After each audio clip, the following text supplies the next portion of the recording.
Welcome back to another video today, ladies and gentlemen. As you can see behind me, we had the air drill and a bunch of parts right here for it. We have right here, we have new depth wheels and we have new blades. Me and Carter, my friend that I've been talking about in the last few videos, we worked on this thing last night till about 8:30, and we worked roughly about 5.5 hours and we got 10 row units done. We thought this was going to be a little easier because our anhydrous bar, it's pretty easy to reassemble the whole row unit kinda, so we thought it was gonna kind of be like that. But these air drills are totally different than the anhydrous bars. I'll explain that here later, and whenever I tear into some row units down there, because I'm gonna wait. Carter's gonna come again this evening and we're gonna tackle underneath the tanks because that's gonna be a real treat under there. So we got this whole wing done right here, and I'm gonna go down there and I'm gonna get that wing done. Well, try to. I'm gonna get a few done before I have to leave for trap practice. But yeah, I hope you guys enjoyed today's video. You'll see Carter here later on and in a few hours, and yeah, we're gonna dig into this thing.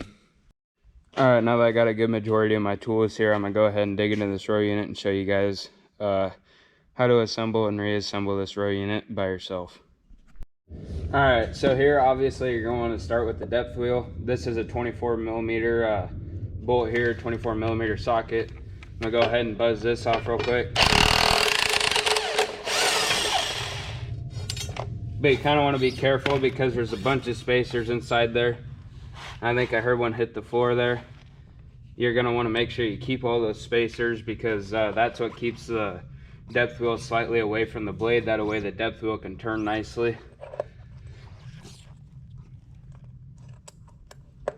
Should be another one here somewhere. Maybe there's only one on here. Some of these have different amount of spacers just because, I don't know, for some reason some of these are just different and take different amount of spacers to make them work right. But maybe there's just only one because I only heard one hit the floor and I don't see any else. But there's one on the back side here of the bolt as well. Actually, there's two of them there. I might take one of those and put on the front side here, depending how tight the new packer wheel is whenever I put it on. But you're just gonna want to take the bolt out. Once again, make sure you keep all your spacers in line. Put them on top of the bolt that way you don't lose them. And put the bolt somewhere else where you're not gonna knock it off and lose all the spacers. Alright, so now that you got your depth wheel off here, you got this bar here that the depth wheel goes on there. That's where the bolt goes. At first, when me and Carter took apart the first row unit, I thought this was a nut or a bolt that just got rounded off and that this just came out, but that's not the case. Turns out you have to take this little wheel off here, and you got to hold this one up here. That's what I got that chain over there for. Being I'm by myself, I'm gonna have to use this to hold this. I'm gonna have to use that chain to hold this up by the frame here, and that way I can work here without this being in the way, because then you gotta slide the blade off of here. All right, I'm back here. We went and got a bite to eat real quick, but I got my chain here holding this arm up. Now I'm gonna take this wheel off here and then loosen all these nuts here, and I should be able to take this blade right off and put the new one back on.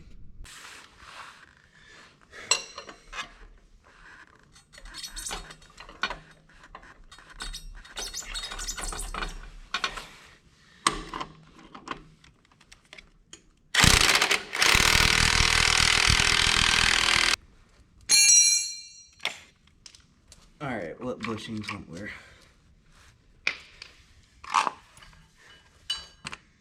Nice. For sure one goes like that. One goes like that. And one goes like that. I think. I'll have to look at one of these whenever I put this back on, make sure I got that right. Where did that just go? Oh Lord. I really just lose that nut. Ain't no way. Oh.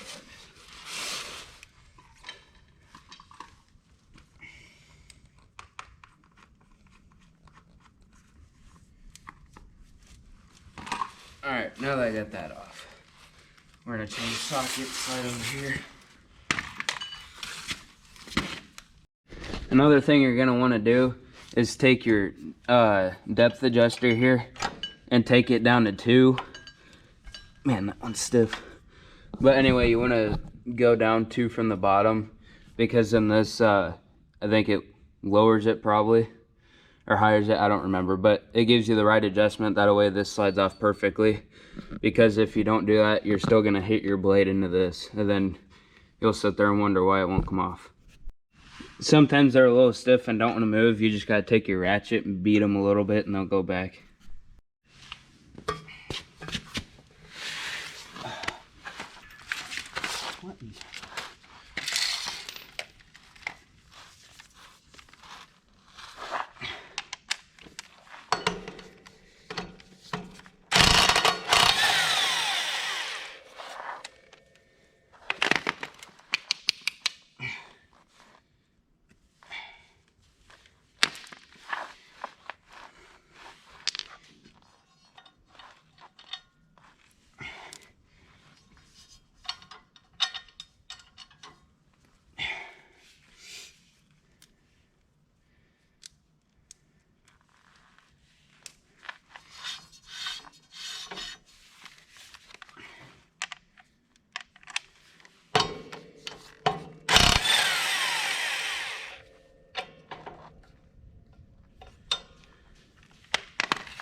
Oh, that one's in there good.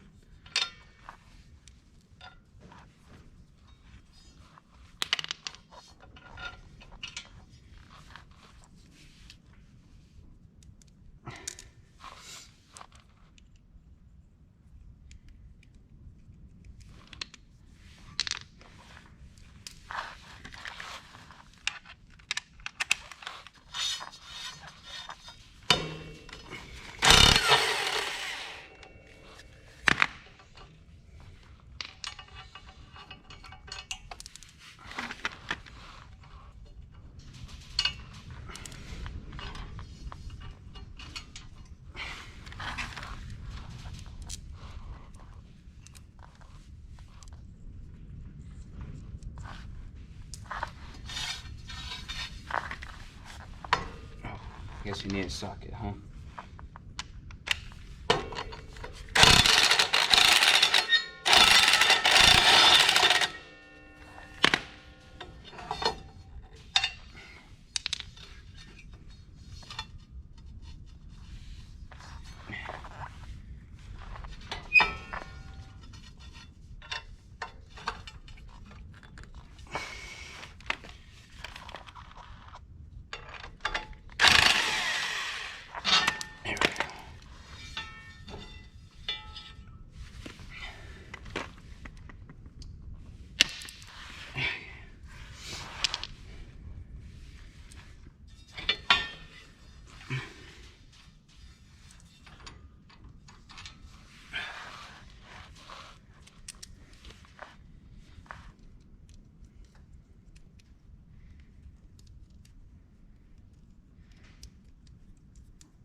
Alright, now's the part that really tricks a lot of people. And it tricked me for the first couple row units. And then you just take that, John, slide it out of there just like that. And now you're ready to put the new one on. Another thing I want to mention along with the rebuild of the air drill, you'll see we got the 94 here. It's unhooked from the anhydrous bar. And we got it on the digger here because that's why I use the scratch in some ditches and stuff. Make sure the fields are nice and tidy. But if you're asking what's going to be on the planter this year, I got a little surprise for you. You guys will probably see that maybe in this video, maybe next video. But it's definitely pretty dope, and I hope you guys enjoy it because it's a pretty cool planting setup and I'm excited for it. Alright, when you're putting a new blade on, you'll notice here how this blade has a nice little slant here on the inside. You're going to want to put this part of the blade to the inside, and the back side of it's nice and flat. You'll be able to feel it with your fingertips.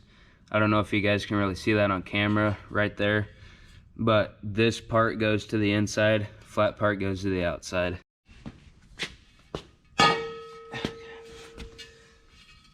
Flip that joint around.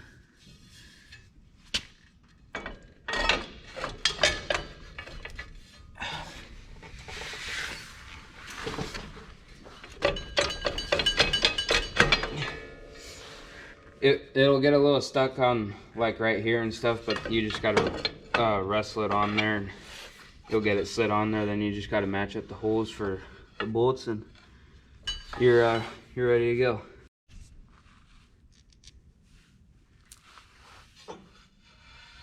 I'm gonna see how talented I am to see if I can do this from the backside without getting up. But I don't think I'll be able to do it because my hand can't fit back there very well. Maybe my left. No, that stuff's in the way. That's alright. I'll just get up here.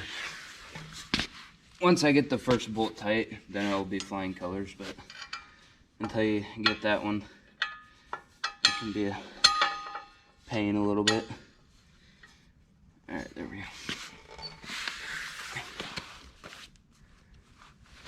Where'd that washer go? I just had.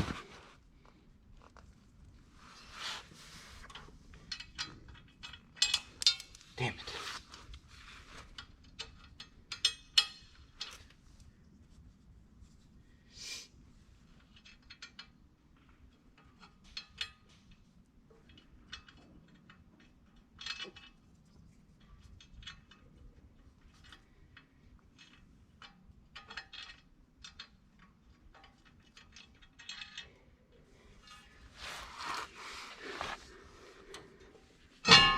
Damn it.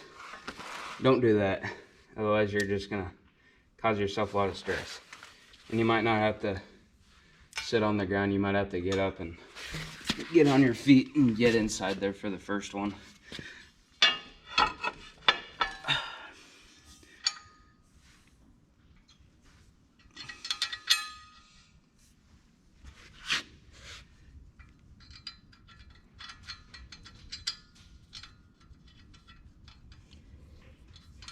There we go.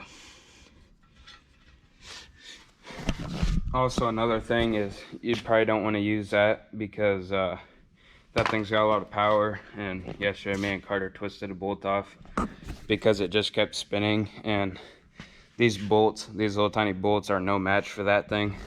So I'm gonna go ahead and use the Milwaukee just to get them snug, and then I'm gonna think a way to use that crowbar to hold the blade still while I hand tighten them and get them nice and tight with the ratchet down there, or right here I guess.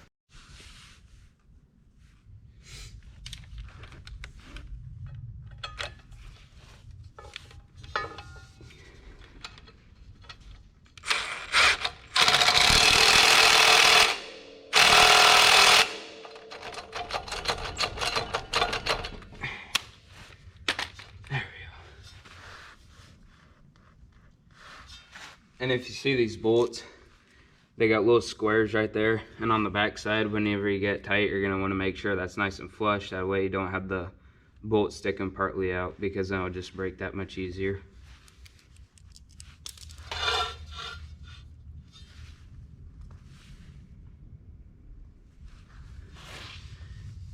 Let's see if I can do it again. I don't think so.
Oh, that one won't go.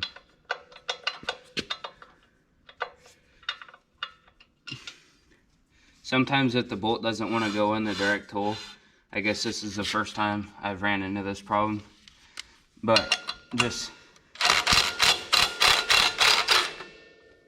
loosen that one again and then go back around, and you should be able to maybe try it again. Nope, that ain't gonna work.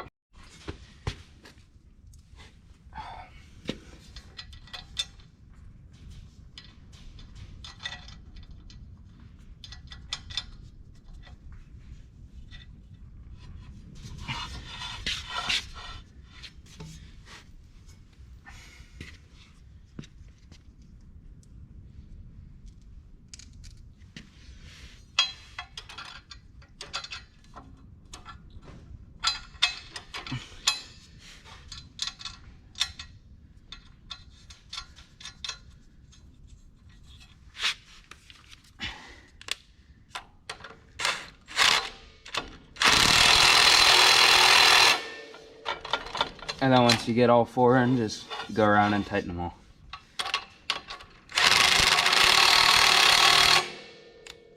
I don't know if that one's quite right. Yeah.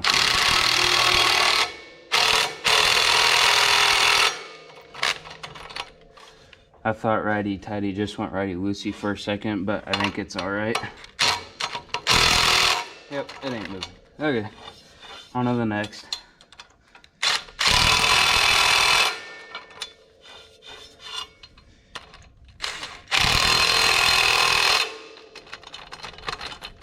Okay, like I said earlier, now I'm going to find a way to use that crowbar to keep this from turning, because if you put the ratchet on there and just try to turn the bolt, it's going to turn the whole blade. So I'm going to find a way to wedge that way I make sure I get them nice and tight.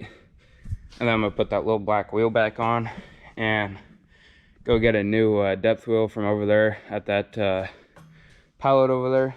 Or I guess a skinnier version of that, because we're putting narrow wheels on. As you can see, these are the wide ones.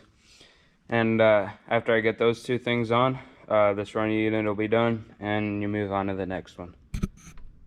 Like I was saying earlier, here's the difference. That's the new one, a little bit skinnier than this old one here. These old ones are pretty shot. We ran them for 2 seasons, and this drill was used whenever we got it. So these got a few acres on them, and we're gonna see how these do.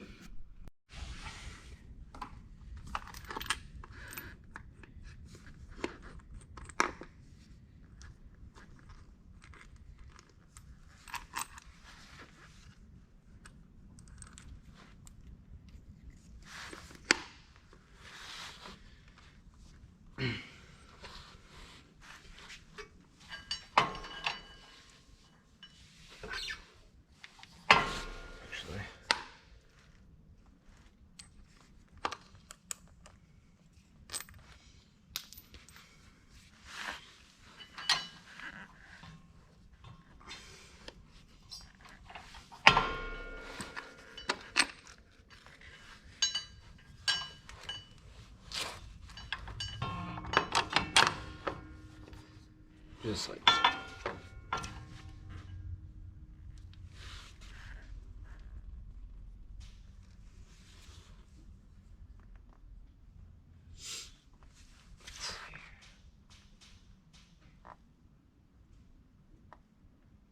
Oh, okay.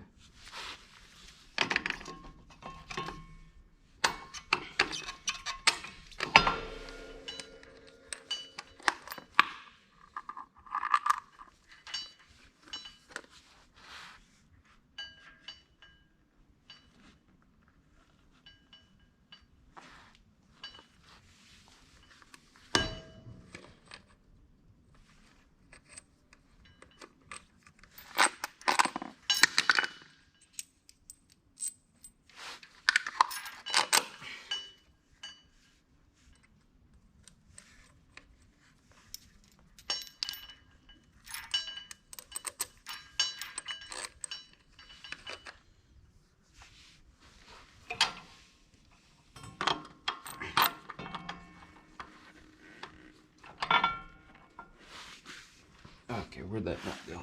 There it is.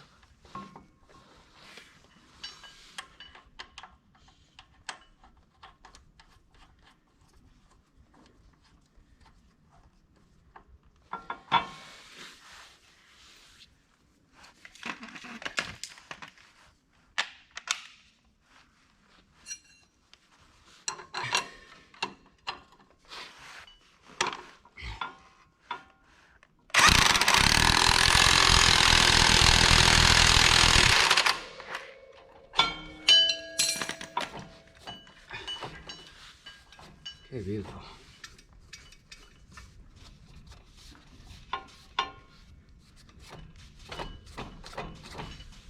Beautiful. Basically, all these wheels do here is sit right behind where the seed comes out, that little white thing right there. That's where the seeds spill out at, and this just kind of pushes them down there in the furrow. Alright, I just want to hurry up and get that put back on before I lost any of the main components in there. But now, finally now, I'm gonna make sure all these are nice and snug. Alright, I just did that one. I forgot to hit the record button, but it works pretty slick. I just stick that down in there, and then it can't go nowhere. And I just tighten the crap out of it.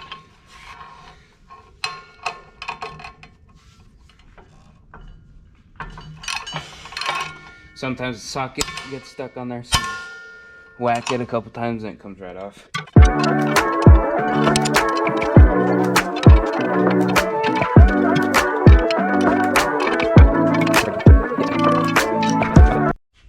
If you remember at the beginning of the video, I took this longer bolt out here.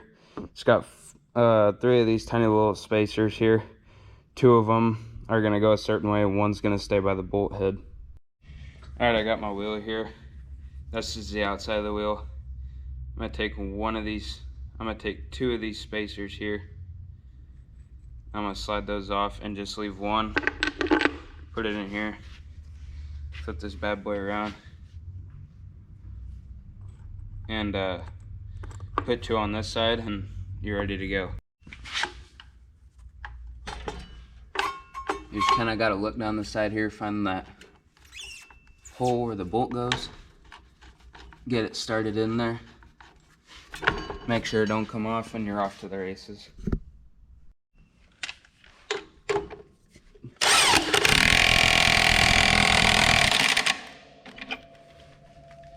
Make sure it springs nice, which it hardly does, but it still turns. So later when I get down there, there might be a unit with like more spacers, so we might take 1 off and put 1 on here, and this should spin a whole lot nicer. I can't even hardly do it one-handed. But outside of the spacer deal, which I'll do later on, it probably won't get done till Carter's back, but other than that, that's how you rebuild, or I guess not rebuild, but to put a new depth wheel on and a new blade. All the rest of these are going to take a little bit longer because I forgot that you can't use that impact inside there because these are only so far apart, and obviously you're not going to get that huge thing in there. So that means the old ratchet gets a good workout.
Right there is row unit number 2 done. As you can tell, I'm sweating pretty good. That took a lot more energy and stuff, being as I had to use the ratchet instead of air tools, but or I guess the electric tools. But yeah, it's about how long it takes without the tools, and I guess you just keep on trucking all the way down the line. I got 2 done, which is pretty good. The crowbar definitely saves me a lot of time because we were just trying to use these vice grips last night, trying to hold the blade, and that wasn't working very well. But now with this crowbar, I can really get a good grip. So yeah, I'm gonna keep on going, and the GoPro's almost dead. All right, guys. As I said earlier, I got the second one done. I got the depth wheel, tore off the third one, but I gotta go to trap practice here in a little bit. And after I get back, Carter will be with me, and this is gonna give me a chance to recharge the GoPro, collect some energy, drink some caffeine, and allow us to come back and hit this hard, see if we can knock a really good portion out of this. I'm hoping that we only have to have like one more day-ish of work on this thing, because right now we got about, I don't know, 8 hours roughly wrapped up in this whole thing, and we're like not even halfway done yet. But with those two, I felt like it went a lot quicker and easier than last night if I would have been by myself. So yeah, I'll see you guys in a few hours. All right, ladies and gents, we're back here. We got the new blade put on here. We're just tightening the nuts, and Carter's here. What do you think, Carter? As he just knocked the crowbar out. That's okay, you can put it back in.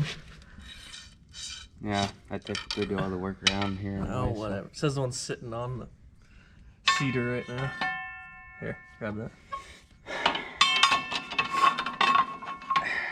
You've been here 5 minutes and you've screwed up more than you've been productive. Shut up.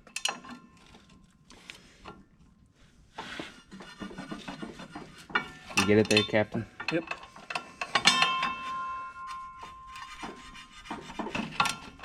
I don't know if I trust your strength. You couldn't hold the blade the other day. Wimp.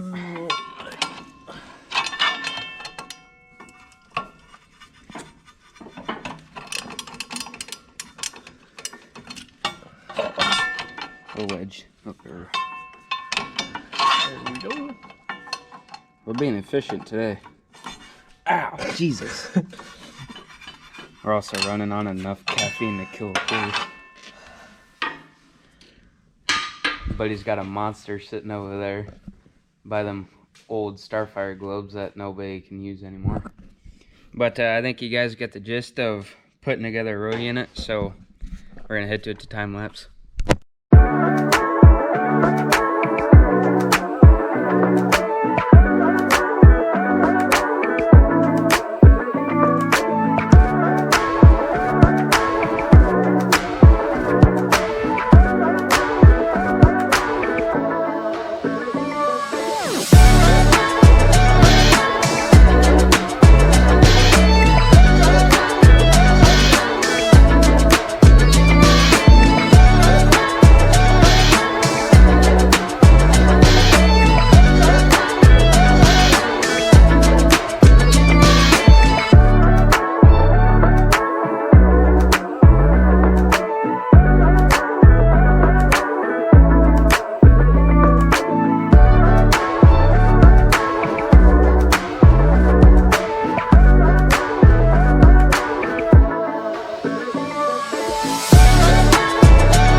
All right, we just about got this wing done here. We're on the last unit here where the wing is, and we'll be underneath the frame here.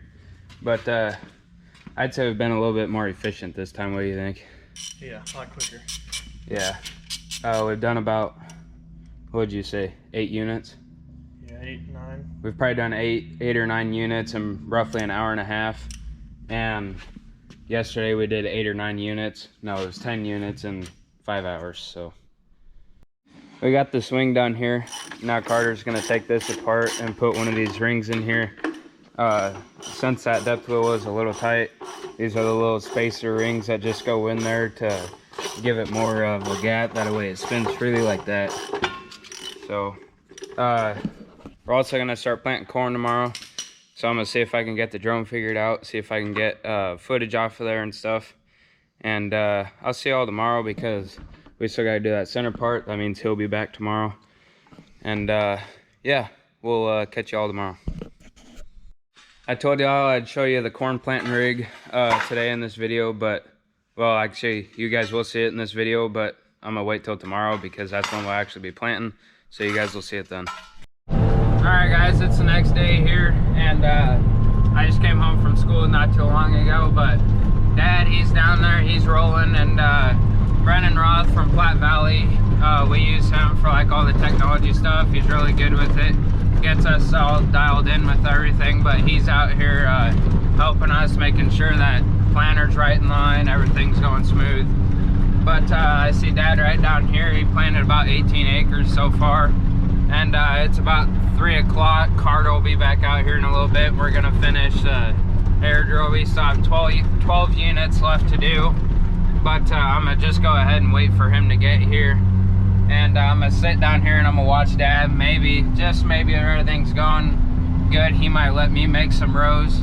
But in the meantime, I'm just gonna sit down here and watch him.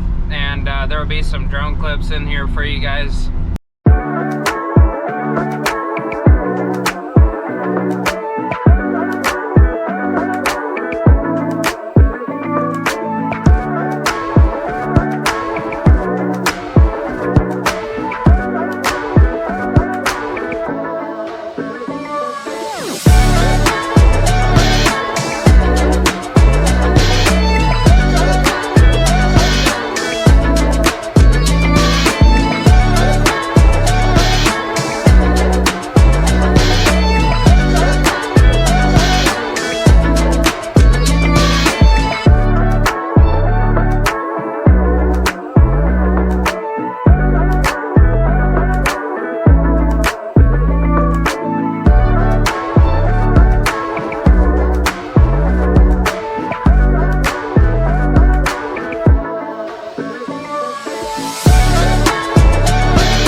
Dad let me take the reins here for a few rounds. I got about 30 minutes till Carter gets here, and we're gonna get busy on that drill again. But now that I'm in here, I can tell you a little bit more about what we're doing here.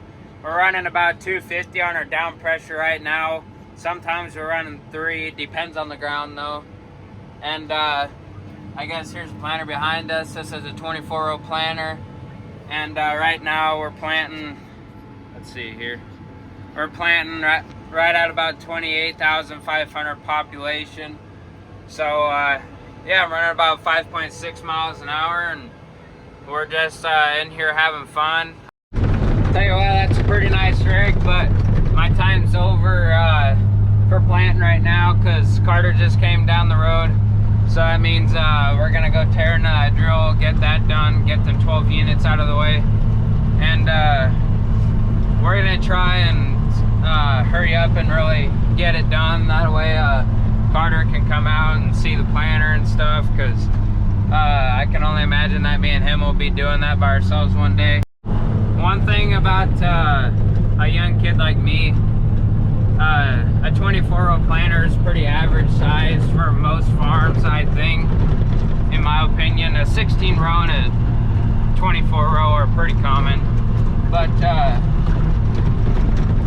when you first run that thing for, I don't know, the first field or two, it's kind of intimidating because 24 rows is 60 foot of planter. So you look back there and you're just like, geez. And plus you got the fear of like not messing up the corn rows. So like when you encounter a riser or something, both of those fear combined really got you paying attention in there. And but it all works out in the end. And there's nobody perfect. You're gonna make a mistake here and there, and you're just gonna have to get over that fact. I didn't make a mistake that I know of, but I was really precautious. I encountered one riser, but I just kind of lifted up and just kind of snuck it between the row unit and set the planter back down. That's what Dad does. So Dad's probably gonna let me plant a little more this year, that way I can get seasoned with the corn planter, because we'll probably have that planter for a long time. It's in really good condition and it'll last us for a very long time. But yeah, I don't know if I showed too much of the air drill because you guys get the gist of that. Plus we're going to be underneath them tanks, so it won't be great visibility, and it's going to be kind of a pain in the ass, but it's got to be done. So me and Carter are going to whip that out. Oh, look at you already busting ass in here. Oh, how come you ain't got it off? I just started. How are things going down there? Oh, good. Working out some wrinkles. Getting over the intimidation part, but because that's a lot of planter compared to this thing, because that's 24 rows and that's 60 foot and this is 40. Mm-hmm. And plus you got the fear of like not messing up the rows, so oh well. That always happens. Oh yeah. All right, Carter, what do you have to say after about the finished product over there? I was a pain in the rear, but it was a good job done. Oh yeah. It needed to be done. Needed to be done. Everything was nice and wore. That stuff right over there had a fair amount of acres on it. So that thing's good to go for a couple of years. And yeah, I'd say the hardest part was definitely under the frame there. Just because we both were in a very uncomfortable position. So yeah, that's gonna be it for today's video today. I hope you guys enjoyed today's video. Spring planting is underway, and hope to see y'all on the next one. P.S. We got the new Seward Farm anhydrist, and I would have a video up for that, but the old GoPro decided that my footage wasn't going to be a thing, so it deleted all that. But just to let you guys know, that did get anhydrist, and that'll probably get planted towards the end of corn planting here. So now we'll catch y'all on the next one.